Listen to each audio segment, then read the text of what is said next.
स्वागत है दोस्तों एक बार फिर मेरे इस चैनल में। आज की कहानी भगवान श्री कृष्ण जी का है। ये द्वापर युग का समय है जब श्री कृष्ण और ज्येष्ठ बलराम मिलकर दोनों कहीं यात्रा कर कर वापस घर लौट रहे थे। यात्रा करते करते वो थक गए थे, अंधेरा भी हुआ था।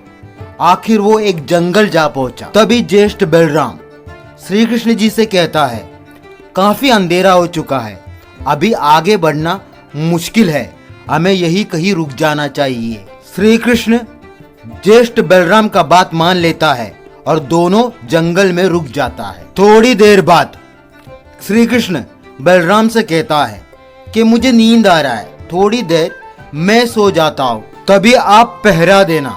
थोड़ी देर के बाद मैं उठ जाऊंगा, तभी आप सो जाना, तभी मैं पहरा दूंगा। इतना कहकर श्री कृष्ण सो जाते हैं और बलराम पहरा देता है। तभी थोड़ी देर बाद एक आवाज सुनाई देता है और बलराम के सामने एक राक्षस प्रकट होता है। राक्षस को देखकर बलराम बहुत डर जाता है और डर के मारे वो सिकुड़ जाता है और छोटा हो जाता है। यह देखकर राक्षस फिर से बहुत बड़ा आवाज बनाकर और बड़ा हो जाता है। यह देखकर बलराम और भी डर जाता है और फिर से सिकुड़ जाता है और छोटा हो जाता है। यह देखकर राक्षस और भी बड़ा हो जाता है। तभी बलराम कृष्णा करके जोर से बुलाता है और बेहोश पड़ जाता है। तभी कृष्ण वहां से उठ जाता है और बलराम को बेहोश देखकर सोचता है कि वो सो गया। तभी कृष्ण बैठकर बलराम का पहरा देने लगता है। तभी वो राक्षस फिर से आता है, बड़ा आवाज बनाकर कृष्ण को डराने लगता है। तभी कृष्ण मुस्कुराकर पूछता है, क्या बात है भाई, क्यों तुम इतना चिल्ला रहे हो, तुम्हें क्या चाहिए?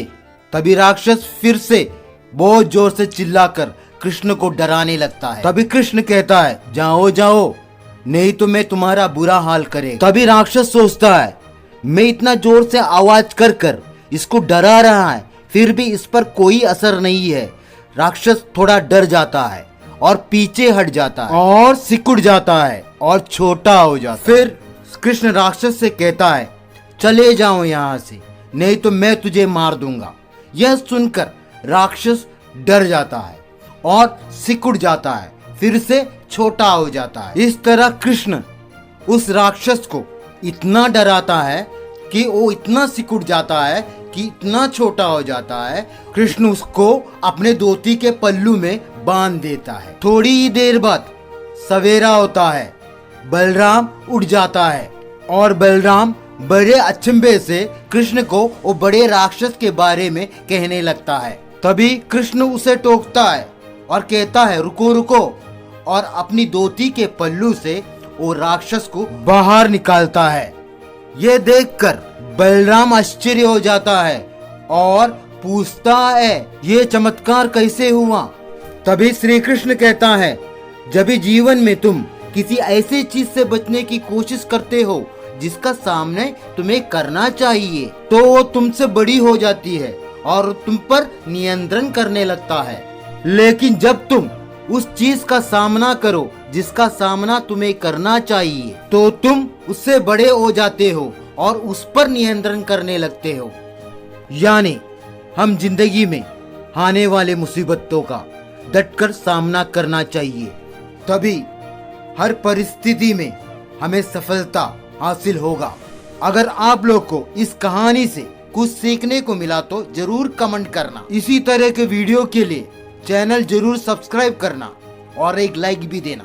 धन्यवाद। फिर मिलेंगे एक नए वीडियो के साथ। अलविदा।